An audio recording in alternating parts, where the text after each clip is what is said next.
Brilliant.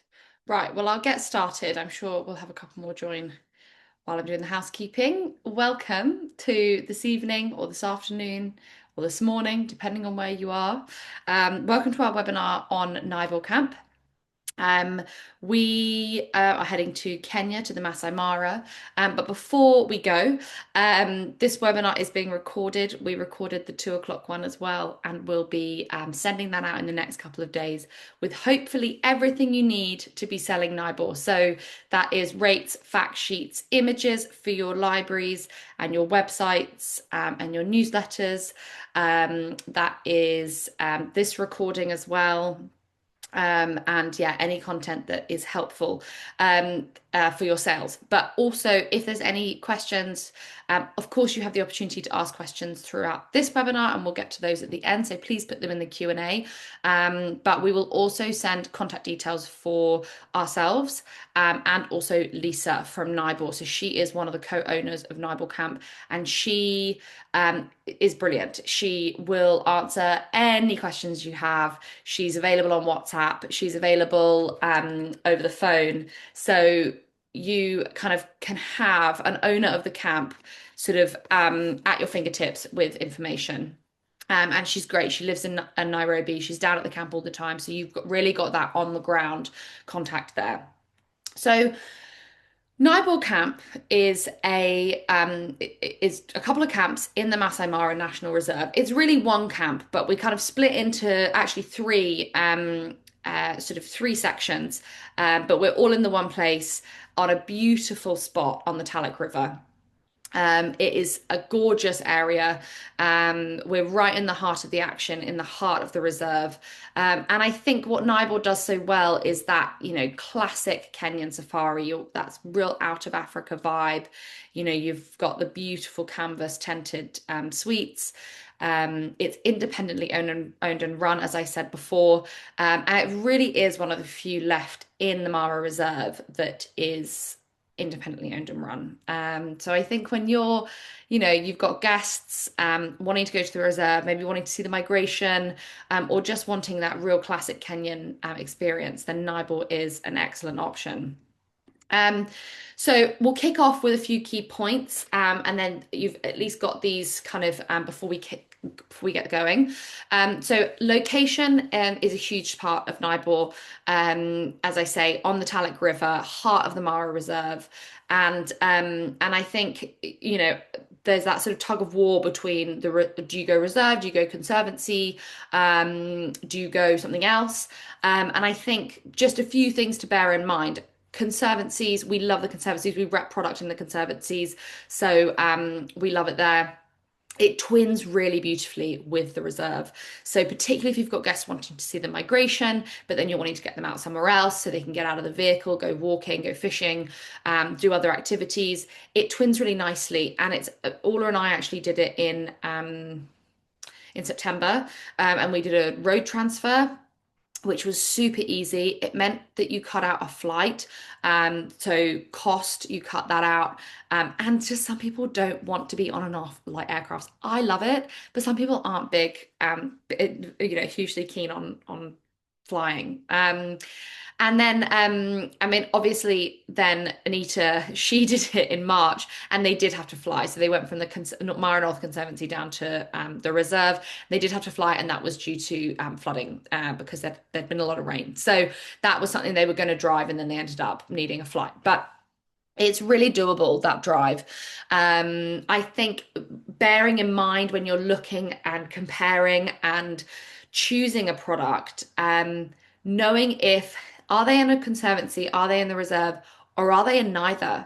And if they're in neither, where are they doing their safari? And is it the reserve anyway? Because a lot of people go, oh, well, I don't want to be in the reserve, or I don't want my guests to be in the reserve, so I'll put them outside the reserve. And then it's in a product that needs to come into the reserve anyway, to do their game drives. And then you might as well be in the heart of the action. I'll show you on a map in a moment, but we're right down in the middle of the reserve. We can get down to the, we've got river crossings quite often during the migration that are that are right there, really close to us. We can get down to the border with Tanzania really easily. So, bearing that in mind when thinking about where you want to send your guests, is definitely something to think about. Um, Access, you can drive into the reserve, so we can collect from gates. Guests also can self-drive to our camp. It's about 6 hours by road from Nairobi. I know the roads are much better than they used to be. I think Lisa said she does it fairly frequently, that drive. So it's an all right drive. It's long though, so one to bear in mind that you can then also fly 40 minutes. So you fly into Old Kiombo airstrip for our camp, weather permitting, and we're a short drive from the camp. If the rivers are too high, we will use a different airstrip because we do have to do a river crossing in a vehicle to get to camp from Old Kiombo. So most of the time that's fine, but we have had periods of heavy rainfall everywhere, I think, in so many parts of Africa recently. So just want to remember. So our seasons, we literally have high and low season, and in here I've only put in our high season dates because it's all you need to know really. Our high season is the 15th of July to the 15th of September, and it's the 15th of December to the 3rd of Jan. That is a super, super short high season. If you look at the kind of industry standard in Kenya and in this area, um, generally the high season runs on a little bit later than that. So we finish our high season on the 15th of September, and it's like a secret golden time. End of September, early October is amazing. October half term, we get lots of bookings as well. And it's a great time to come. And you're outside of that really, really busy period. And a lot of the other camps still have high season rates running. So that's one thing to remember as well, is that high season's super short. And then we only go back into high season for festive, so 15th of December to the 3rd of Jan. This is a quick look at our rates here. Um, we the team have been really, really considered with the rates, and when needing to increase rates from a practicality and a sustainability point of view, but also trying to take into account those conservation fees. We also have a community levy in our area, which a lot of camps do. And those park fees are high during the second part of the year. We remember them all going up not long ago, and they did sting. They particularly stung for those bookings that were already over the line. But we've really been considered about keeping those rates at a level so that it's taking into account what you're going to be paying as a conservation and community fee, as well as the nightly rate, because it's all rolled into one basically, isn't it? So for 2027, the rates have actually been held. So that's for 2027, we're running off 2026 rates. So I literally have just changed the date on the rate sheets. So another one to remember. In terms of activities, a lot of you probably know Mara is mostly game drives. We can do walks outside of the reserve particularly if you've got guests not doing another area where they're going to be able to walk. I love a walk, but you definitely should really let us know in advance for that one, because we have to sort of organize permits and things like that for where to go. We have a spa on site. We can also organize hot air balloons. Another thing to remember, if you've got guests who really want a hot air balloon, you do not have to get up nearly as early if you're in the reserve. It's an early start anyway. You're up at kind of, I think it's about 5, but if you consider, if you're a way longer drive away in a conservancy and you're having to drive into the reserve for a hot air balloon, it is a long drive. You're up super duper early. So you don't have to get up nearly as early for a hot air balloon. When you're in the reserve. And we can also do village visits as well. So we have a lovely village we go and see and experience and chat to the guys living there, and just understanding a bit about Maasai culture, and try to do it in a really and not in a sort of unvoyeuristic way. A lot of our guides, a lot of our staff come from the village, so we do, we're meeting their families, which is a really nice thing. Having a little look at our special offers for this year. So you've had a look at the rates. That's just a sort of a quick blast of the rates, but just a sort of entry. So this year we're actually running a high season special throughout our high season. So 15th of July to the 15th of September, and then 15th of December through to the 4th of Jan. That is celebrating Naibor's 20-year anniversary. And that is 20% off throughout that high season. So if you've got last minute bookings for this high season, there is still pockets of availability. Don't, if you've got guests who come to you and go, I want to go to the Mara Reserve in the high season this year, don't immediately say there's no way you're getting that. Um, they may well. So there are pockets of availability. Definitely, please inquire. And we've got a great special offer running. We then will have been running a 3 for 2 in this first part of the year. So from March through until the start of our high season, so 14th of July, there's a 3 for 2 offer running then. And then we have a 4 for 3 that runs all year except for in the high season. So that 4 for 3 we've been doing forever, I think. And so that just runs throughout other than in that high season. So looking at Naibor. So location wise, we've got Kenya. A lot of our guests are coming from Wilson and Nairobi and flying down. You might be tagging it onto somewhere else, so possibly, Laikipia area or Meru, might have been somewhere else, and then flying into the Mara afterwards. But from Wilson, it's a 40-minute flight, and then as you can see, the Mara down here connected with the Serengeti, that big open system on the border, and then little zoom in, this is where Naibor is. So we are right in the heart of the reserve. So just, having a look at this, we've got a few camps on there. Obviously, not all the camps are on there, but going, okay, if I'm sending my client and they want to go to the Mara Reserve, where's an awesome location? And you're right on the Talek River here, which is a tributary of the Mara River, sorry. And we have loads of great crossing sites really nearby. For that migration season, when Orla and I were here in September, we got out and down to the border, and we were sort of traversing along the kind of border area, sort of just above, seeing loads of huge herds. We were here just towards the end of September, and there was beautiful big herds around still, which was amazing. And we are getting out first thing in the morning. The sun is just rising, and we're starting our game drives. And anyone who's got to come in from outside of the reserve, so that's any day visitors, that's any camps who are located outside the reserve but still use the reserve as their main kind of game drive area. We don't see them until sort of mid-morning. We're out, we're here, we're heading south, and that we generally do head sort of south for our game drives, like whether it's southeast or west,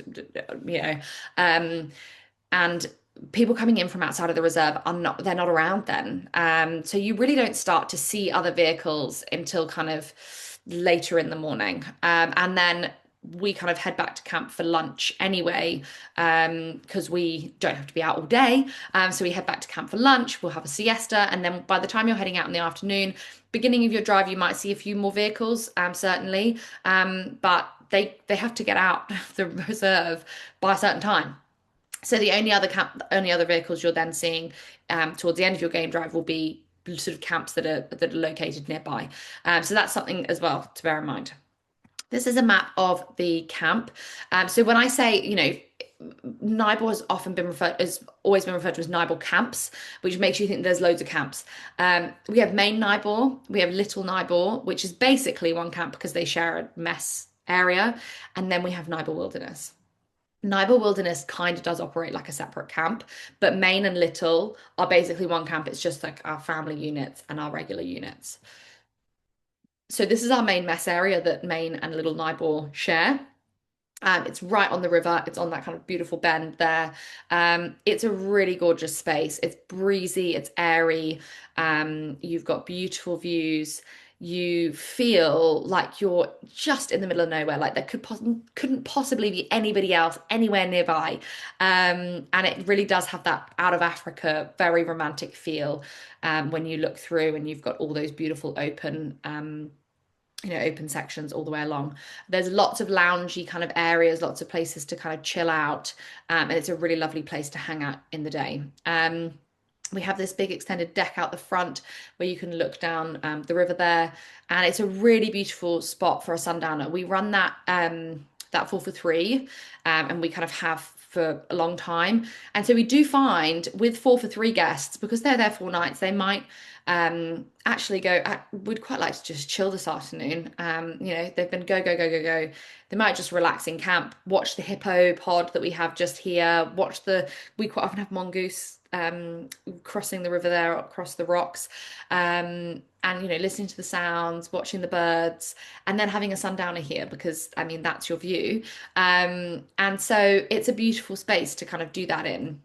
In terms of dining, we get guests out first thing, and then we do a bush picnic for breakfast, which is great. And then you can kind of have a coffee in your room or whatever before heading out, and then you sort of stop for a bush picnic for breakfast. Lunch is this kind of buffet style, usually outside. If we can do it outside, it's outside, generally. So we'll be down looking over the river, lots of delicious salads, lots of really fresh flavors. They have a really lovely menu. And then dinner is generally like a plated kind of 3 course. And yeah, great at taking dietaries into, please, please, please send dietaries in advance.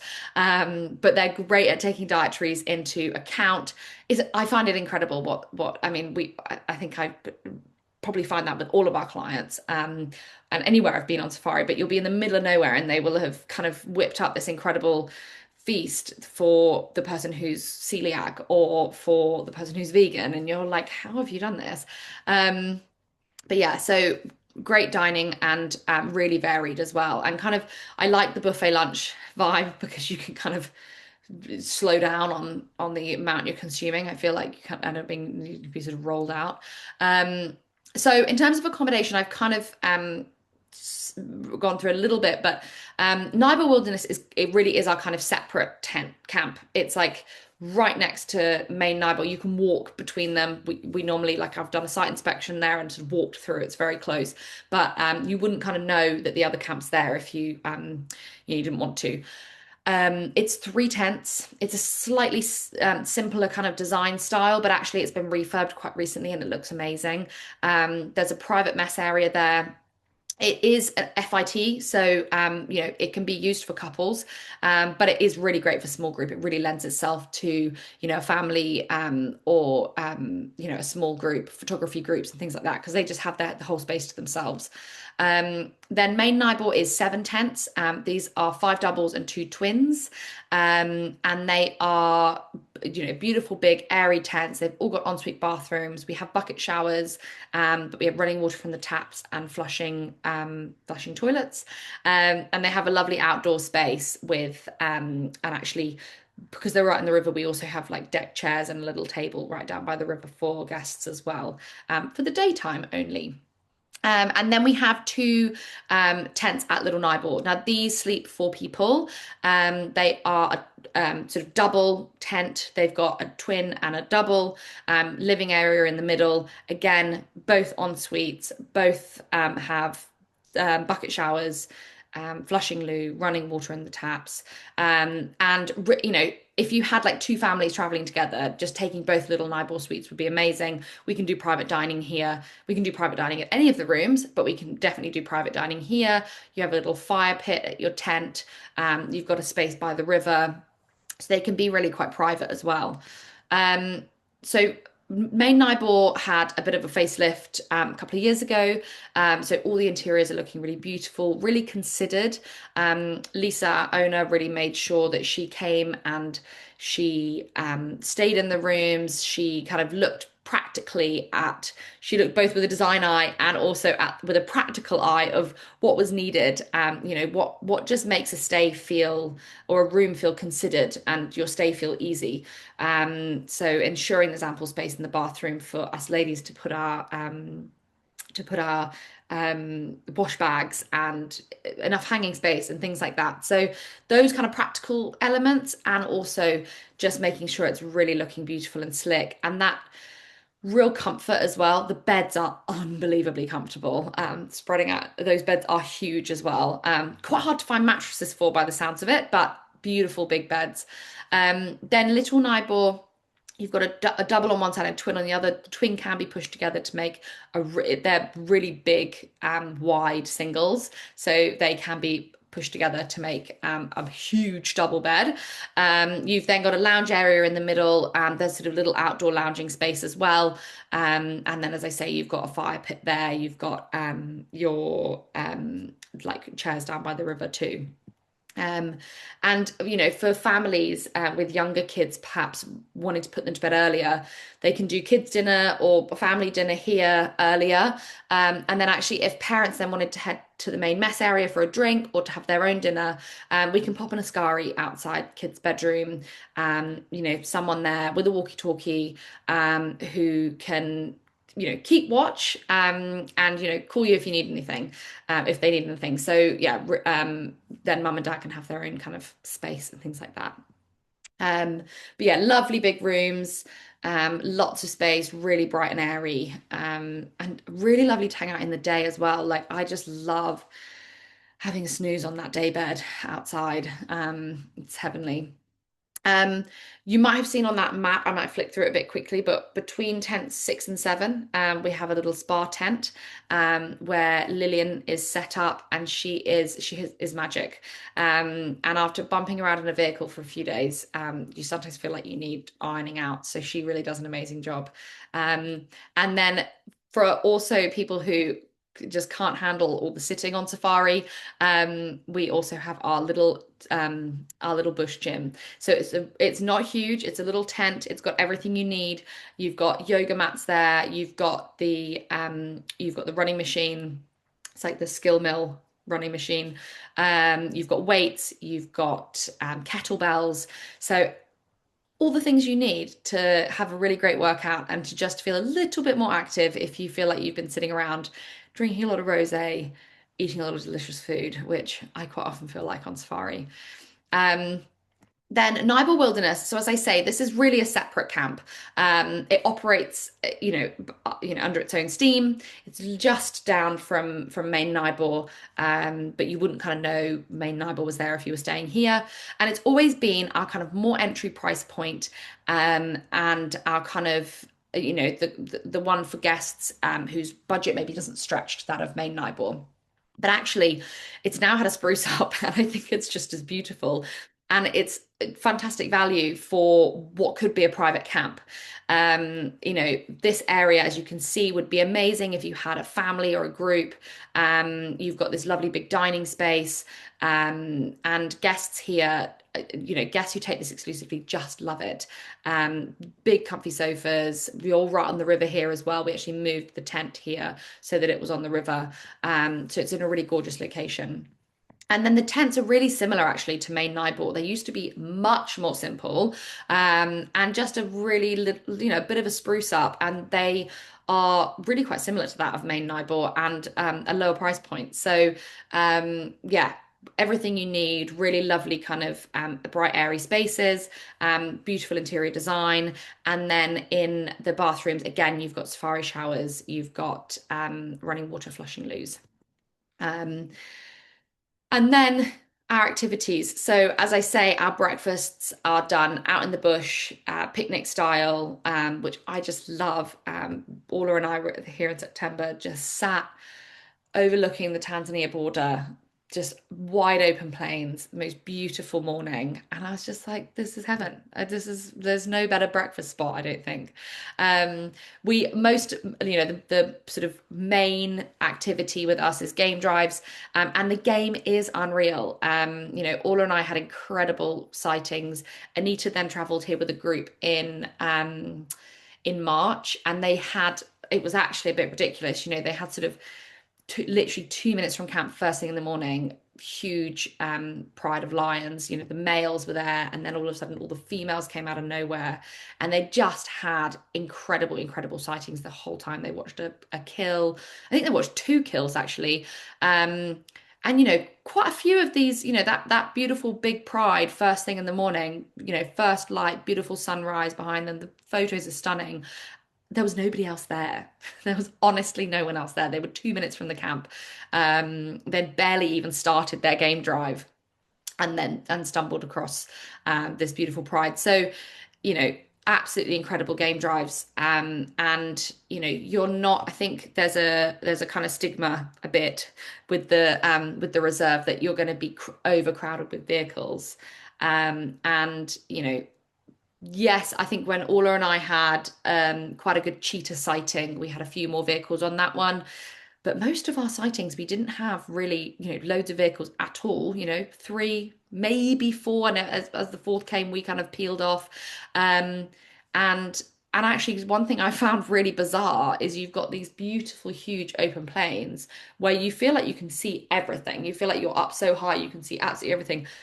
We didn't see anyone. And then you'd get to a sighting and maybe another vehicle or two would come, but you're like, where is everyone? Like, where are all these people? Granted, we were not there in the real peak season of kind of August.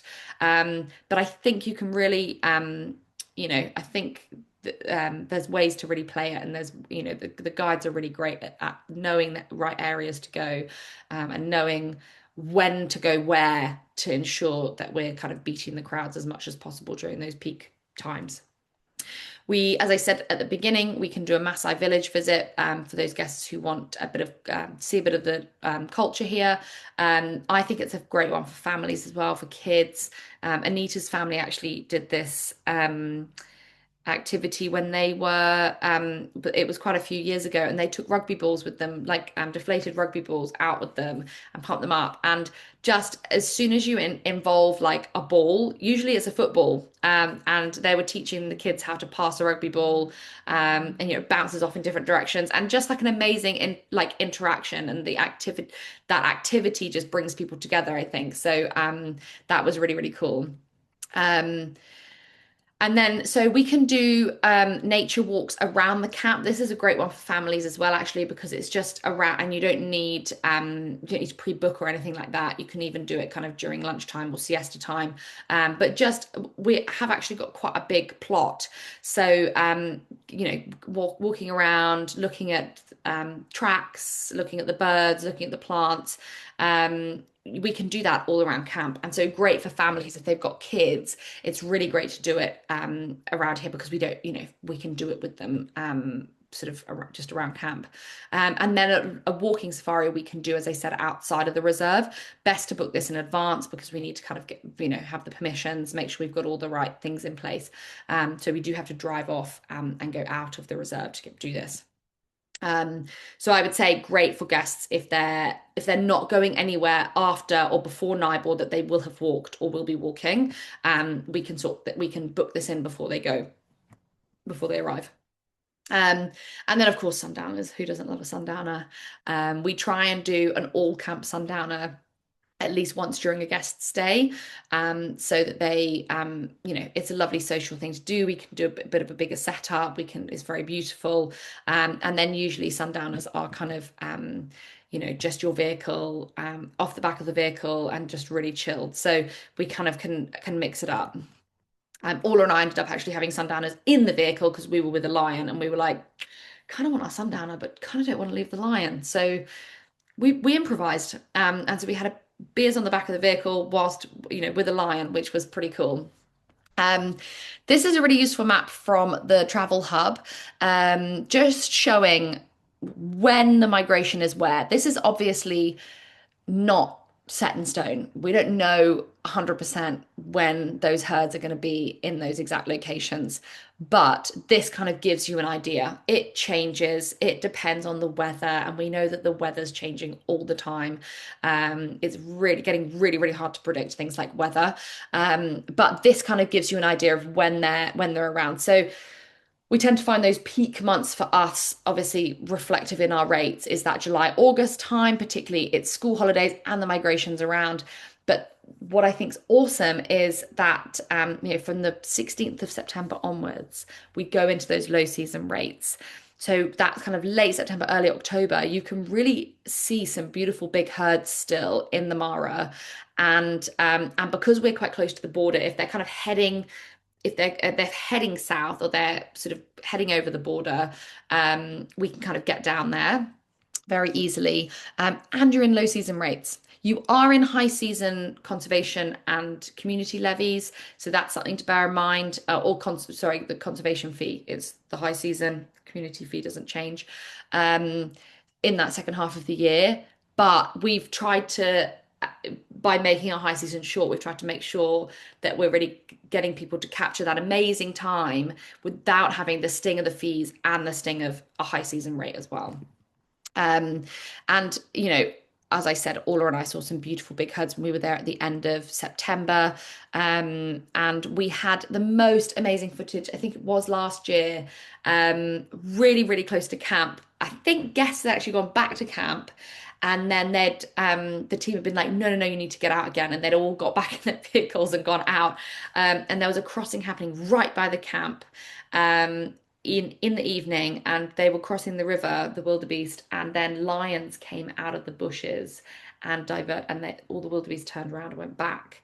And it was a really exciting sighting. And they were the only ones there. The only vehicles there were Naibor vehicles because it was in the evening time. They were sort of heading back to camp anyway, and then it was like, this is happening. We've got to go now. So again, such a privilege to be in such an incredible location in the reserve, to be able to see things like that, and to be able to, at the drop of a hat, get out and see it. So really, really cool. So I've probably banged on enough during this about why Nibor, and I've definitely gone on about the location quite a lot. So yeah, the location's fantastic. I think if you've got guests who want to see the migration, but to be honest with you, I think Anita going there in March was really great because we know the migration's not around in March, but it's still, she just was like, you just can't beat it. The landscape is incredible. When it's been raining and then there's a sunset and the skies are just huge and you're on these beautiful open plains. The game is unbelievable. It was just absolutely pumping. They were there after there'd been quite a lot of rain and it had been quite flooded in a lot of places. And they got incredible weather, and this abundance of game.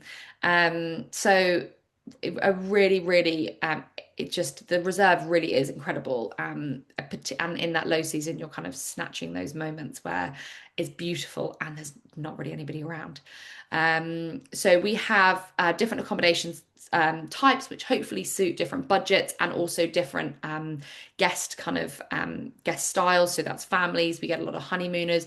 We actually get quite a lot of single travelers. And what's great is, we can't always do it, particularly in the high season. It's very difficult to do, but if you've got a guest who's traveling in the low season, and it's a quiet sort of time, Lisa might waive the single supplement, but having her on, you've got that point of contact who is boots on the ground, who's the owner, who can make those quick decisions for you. So if you're kind of back and forth and say, hey, what about this? Often we can accommodate, or we can certainly come to, middle ground. So definitely take that into consideration. Obviously we know that the safari in the Mara is fantastic. We have that real classic safari style, very out of Africa kind of vibe.